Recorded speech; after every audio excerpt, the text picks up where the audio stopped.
কারণ নবী সাল্লাল্লাহু আলাইহি ওয়াসাল্লাম বলেছেন, লা তাতরুকান্নাস সালাহ, ইয়া মুআজ, হে মুআজ রাদিয়াল্লাহু আনহু, কখনোই সালাত ছেড়ে দিও না।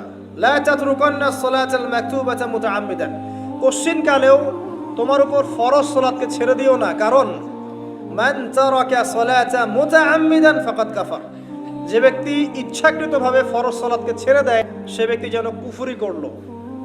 বরেণ্য আলেমরা বলেছে ইসলামের লিস্ট থেকে নাম কাটা পড়ে গেল যতক্ষণ না সে তওবা করে ফিরে আসছে।